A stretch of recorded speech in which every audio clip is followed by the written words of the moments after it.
No more entourages at weigh-ins and press conferences. No more. If you do not have accreditation or passes to do media, if you're not a member from the press, you have no need to be in the areas where the boxers are getting weighed in, or where they're talking, or where they interact with each other. If you are not the chief second corner, manager, or a promoter, or have some significant contribution to the event, you have no need to be there, and you need to be kept out.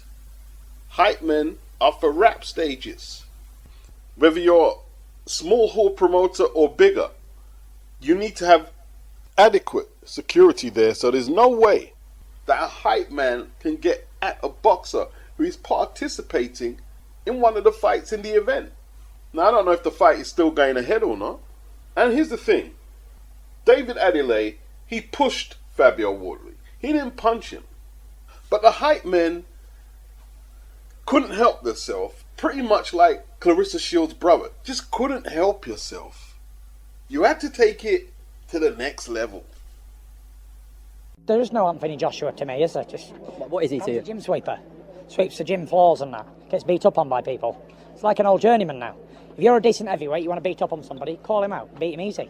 Do you think you'll ever get in a ring with you? Nah, never. I'm on to the big fights. And I don't mean beating men. I'm on about the big boys. Okay, so he's on to the big fights, not beating men. His last fight was a voluntary against an opponent with 13 losses who he had beaten twice previously. And what about Alexander Usyk? He's undefeated. What did he have to say about him? Gap teeth, ugly little bastard. He's a useless little foreign prick. I've got no interest in him at all. From your side, why didn't it happen? Because he's a shithouse. And he got beat by Daniel Dubois anyway, so... Foreign prick. Foreign prick. He gets very xenophobic when it comes to Alexander Usyk, but no one seems to pull him up about it. How are you coming along? Bocsánat. Have you learnt any more English? Bocsánat. More English? Tanultam-e új angol kifejezéseket? Igen. Yes. Bloody foreigners. And I still have fanboys of his who want to be on this channel here insinuating that I'm racist. You know, Fury's accused Usyk of quitting and cheating. Like, okay, if he quit, how would it fit that he cheated to try and win? If you quit, that means you're through for the night. But, you know, Usyk took the 5 minutes to recover. You know, Tyson is everywhere. But he also said that Daniel Dubois quit. So you're watching two quitters in there. That's the second shot he threw at Daniel. After the Joyce loss, he said boxing's a heart game. He didn't say nothing about Daniel, but he congratulated Joyce and said boxing's a heart game. What did he mean by that? You know, Frank Warren, he's upset with everyone saying that Daniel quit, but he himself said he would have liked to have seen Daniel get up from the second knockdown. It's semantics, Frank. But on a more serious tip, I don't think Daniel is going for any physical carryover from the Usyk fight, but mentally, he's having to endure a lot of people saying he quit. Tyson Fury said it. His promoter said, I would have liked to have seen you get back up from the knockdown. And a host of boxers are saying the same thing. He quit. So while I can't say it, because I don't box, and I won't say it no more, there's Michael Hunter, Tony Bellew, Johnny Nelson, Teddy Atlas. Seems like everybody and their mother is saying the boy quit. It's going to be a tough road back. Very, very tough road back. I don't believe most fighters respond very well to the criticism in social media. I don't believe they do. And it's not because they're weak. It's a new dynamic, only 18 years in the making. Because in 2005, I didn't have the internet. And a lot of people I know who have the internet now, they didn't have it then. I know some of you had it way before I did, but you are in the minority. You are in the minority if we're talking about social media as we know it now. Daniel has to ask himself the hard questions. Is he built for this? Did he give up too easy? I'm not saying he quit. I'm saying, did he give up too easy? I mean, even Frank is saying he would have liked to have seen Daniel get up from the second knockdown. So it's fair game for me to ask, did he give up the ghost too early? I mean, he did get up from the first knockdown, the second I should say. But a lot of people are reading it like he could have got up before. He left it late He left it very late in the count to get up. Derek Chisora had an interesting take. He said Daniel will only respond to his dad. If his dad's in the corner and his dad motions to Daniel, get up, keep fighting, son, Daniel will probably keep fighting. So Derek is saying they need to get daddy in the corner to get the most out of Daniel. Now, Derek is a bit of an eccentric, but I found that to be an interesting take. Daniel is heavily influenced by his dad, and it doesn't seem that Martin Bowers or Don Charles or Frank Warren can get him to fight beyond the pain barrier. So who can? Is his dad the man? Maybe Derek's right. Need to get his dad in there. But anyway, you know, Tyson Fury is doing Tyson Fury. To all of those who made videos, articles and whatnot, comparing him to Muhammad Ali in any way or form, and have now turned against Tyson Fury because you've seen the extreme nature of his hypocrisy, calling USYK a cheater in the Daniel Dubois fight. But yes, this is the man who's tested positive for nandrolone. For all of you who bigged him up then and have now tried to turn on him, you're part of the reason he's become the monster he is. And it is what it is. I've seen more clips actually, where again he wrote off the Alexander USYK fight unless USYK takes a paltry split of whatever money's available. And he actually said he's never really been interested in fighting for Undisputed. It's all these little snarly voices, undisputed, undisputed. He doesn't care about it. So let Tyson Fury just do what he wants to do. He's a grown man. You know, controversial take in some people's eyes, but I believe Tyson Fury could be damaged goods, actually. People have been commenting about his weight at a recent Ngannou presser, saying that he could be near 300 pounds. Are we really looking at a fat camp for this Ngannou fight? He may not even try and lose that much weight because Ngannou is very inexperienced, isn't it? So, you know, he's used to grappling, but he's not used to grappling with someone he can't kick or take down on some ground and pound. He's not used to that. So he's going to be dealing with Tyson Fury, grappling and jabbing, grappling and jabbing. You know, you don't have to throw as much punches per round in MMA as you do boxing. So Tyson clearly has the upper hand here. But I don't think Tyson can get down to 250, 260, which therefore takes his mobility to move around the ring. And Anthony Joshua has a high knockout percentage. You can just look at the right hand that he hit Helenius with. He could be losing against Tyson Fury, but one of them lands against an immobile Tyson Fury. It's lights out. You know, he looks a bit top heavy, and if he's got to chase Alexander USYK, who has way faster hands and is a better southpaw than Otto Wallin, and he has to match USYK's punch output at 265, 270. I think he beats Tyson. He's a better boxer than Tyson. I think sharper with the feet. He hasn't really ever come unstuck USYK, you know, not since he's been up at heavyweight. And I think he's been getting better and better, you know. He had that round against Joshua where he got caught and it looked like he's got a good chin. He's a totally different fighter than Fury's fought for the last few years. Maybe Fury doesn't quite fancy this USYK fight. I think that's why this fight hasn't been made. I believe Sugar Hill knows that if Tyson Fury is to keep up the persona that he's one of the greats and he hasn't fought everybody, he needs to avoid the likes of Anthony Joshua and USYK. He needs to avoid them. By the time he fights USYK or fights a ranked contender by 2024, aside from the Ngannou fight, it will be at least a year and a quarter since he fought an orthodox boxer, and that was Derek Chisora, who, let's be fair, he wasn't ranked before Tyson Fury was considering him an opponent, and then the WBC ranked him. That inactivity, added to the weight gain and the yo-yo dieting, it's going to catch up with him one day. I know a lot of people think he's Superman, but it's going to catch up to him one day. But as long as he avoids the likes of USYK and Anthony Joshua, who are living the life, or at least appear to be, then we'll never know. So it'd be a smart move if he just turns to the celebrity circuit, fights the likes of Ngannou, and maybe shares the bill with his brother Tommy. He'll justify that by cashing large checks. And despite what people want to say about belts and becoming undisputed and being great, the only thing people really respect is people getting paid. So I understand the game. I think the third Wilder fight took a lot out of him, but he tries to mask it by talking absolute crap in the presser the other day and saying a lot of shit about USYK, AJ, dismissing Undisputed, and all he cares about is the money, cursing obscenities, You see Bob Arum and Frank Warren looking uncomfortable, but you know, they smile and like, yeah, this is really cool. Talking about Francis Ngannou's Bozak has an obsession with, let's keep it real. And that's just Fury, isn't it? That's just Fury. But yeah, I think he's masking a lot of deterioration. Wilder coming back, our American heavyweight coming back on the 15th. Is it hard to come back from a KO loss and still be No, yourself? what is hard to come back is you gotta learn how to fucking box before you come back.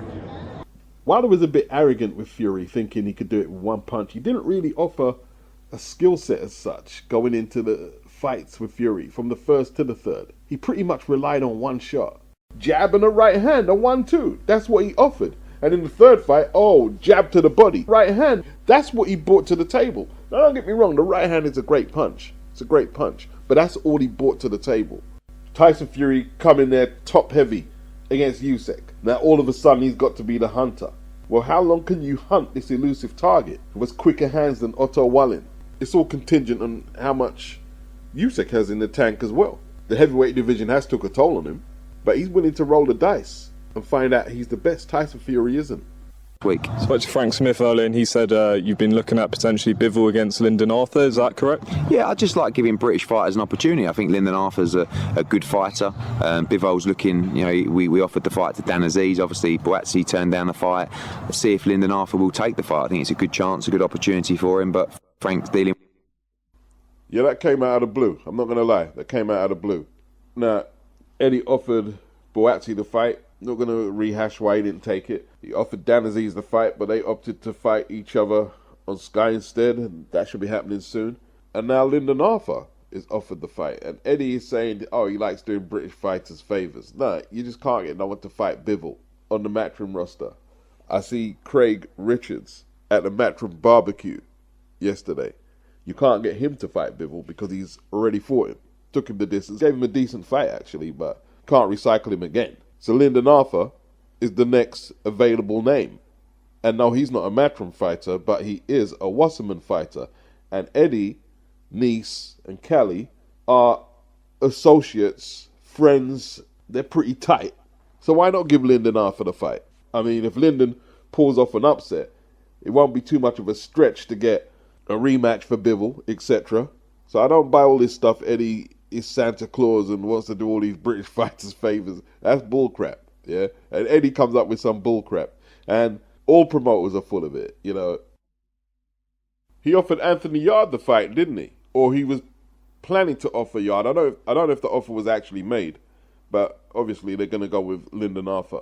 4 wins on the bounce or so since the Anthony Yarde loss. And why not? And why not? And why not?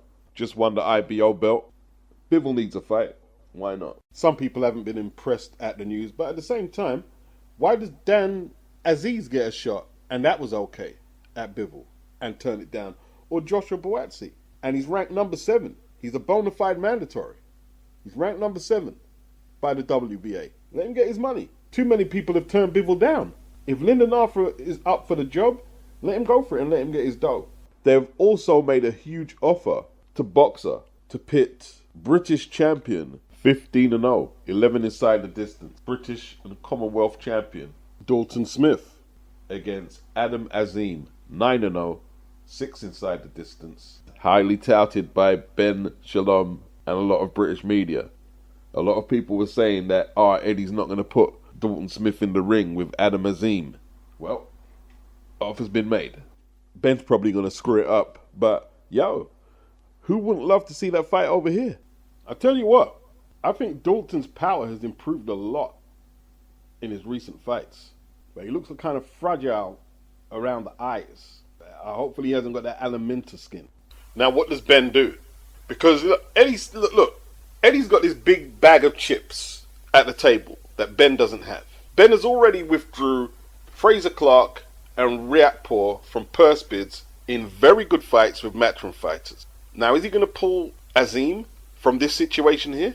You see, Eddie has a lot more resources to play with at 140. He's got PRORAIS, he's got Haney, he's got Richardson, Hitchens, and he fancies Dalton Smith's chances against Azim, obviously. He doesn't want him to lose, but he's prepared to gamble. Unbeaten record against unbeaten record. Like an L on Adam Azim's record right now would be a huge setback for Adam and Boxer. And while it wouldn't be great for Eddie Hearn for Dalton Smith to lose, yo, he's still got PRORAIS and Haney and Richardson Hitchens at 140. So either way, if Ben takes the fight, Eddie likes Dalton in the fight, it's worth the gamble. Either way. And if Ben turns the fight down, well, people are going to say you're denying your fighter great opportunities to fight for the British and Commonwealth titles. How many times have you pulled your man out from fights with matchroom fighters in perfectly good situations? So Ben is under pressure. This is more pressure for Ben from matchroom. And it's non-stop right now. Matchroom are going at Ben for the lack of VADA testing, pulling his fighters out of purse bids with matchroom fighters, or turning down perfectly good opportunities.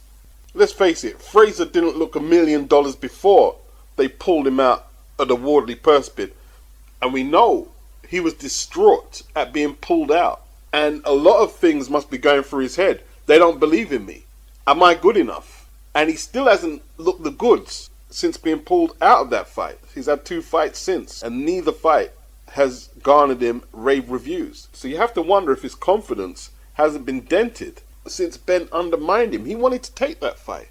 And he better hope that a similar thing doesn't happen to Adam Azim, where he wants to take the fight. He wants to test himself against Dalton Smith, but Ben's holding him back. Watching the barbecue, and John Ryder came up. He's been on Matchroom for 12 years. He's the longest serving Matchroom fighter on the books right now. He was there when Frotch was there, Darren Barker, Kell Brook. They've all since retired or semi-retired in Brook's case, and Ryder is still there, looking for Triple G fights and big fights. Murat Gassiev takes on Otto Wallin in Regnam Kara, Turkey, for the WBA Intercontinental Heavyweight title, September the 30th. When's the last time Turkey did a big boxing event? It would be nice if one of the British outlets could pick it up. PRORAIS Haney, penciled in for December. Looks positive, looks productive. That's the prognosis. That is an American fight. Let's not get that twisted. PRORAIS had a little buzz in the UK when he fought Josh Taylor, but that was a little while ago. I don't think that's carried over into 2023. Haney not that popular in the UK. It's definitely an American fight, but don't get it twisted. The diehards in the UK, such as myself, will be staying up to watch it. Hopefully they don't put it on pay-per-view over there. Hopefully not. And I think it will be a huge event. To those in the know, mainly across the pond listening to this vid, where does this fight rank amongst the fights that Matchroom have put on in America in recent years? It's got to be one of the biggest. So is Shakur Stevenson the most ducked fighter in the sport, like he's claiming now? Well, it looks like the lightweights around him are determined to make this a reality. Frank Martin apparently has walked away from the fight that was scheduled for November, hours before the purse bid, I believe. The vacant WBC 135-pound title was on the line. So the narrative, as it stands, duck. William Sabeda, Isaac Cruz, Lomachenko apparently is sitting out the year and not fighting, but if Devin granted him the rematch, I doubt he'd be sitting out the year. But perhaps he's so devastated at the loss and not getting a rematch that he needs the rest of the year to recover. So he's not fighting Shaq. Apparently Frank Martin wanted the fight, but I have a feeling it's the same old thing, man. Like, the PBC just don't like giving away power like that. Like, okay, going to purse bid with top rank. Shakur's ranked higher than Frank Martin. He's the biggest star.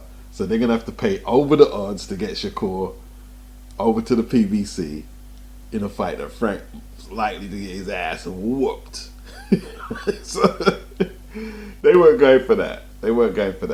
They're not in the habit of letting other promoters build stars on their platform, beat the crap out of their fighter, and then go back to their promoter and they don't have no options on the winner. They're not in the habit of doing that. Smart business. Sucks for the fans, but smart business. That's why we had to wait so long for Crawford and Spence, isn't it? Crawford had to cross to the other side of the street, as stated by Errol Spence. Edwin DeSantos, he wants next. He wants Shakur. And Shakur might not have no other options right now, because the other name brand fighters, they don't want it. Tank's not stepping up. Frank Martin's not stepping up. Isaac Cruz, none of the PBC guys are stepping up. William Sabeda, he apparently wasn't keen on the Shakur Stevenson smoke. He's a highly rated contender. You know, Derek James, after a traumatic last couple of months of Errol Spence taking a hiding in the anticipated undisputed fight against Crawford, I don't think he was actually beating down Al Heyman's door, demanding that Frank Martin took on Shakur Stevenson. I don't see it. I don't see it. There was apparently a financial agreement. A November the 16th date was set. Why go that far into the negotiation when they had no intention of taking the fight? You know, it doesn't matter if it's across the pond or over here. There should be a requirement, a hearing, where the appropriate party or promoter or manager explains why you're turning the fight down and walking away from the bid or the deal that was negotiated. Explain it.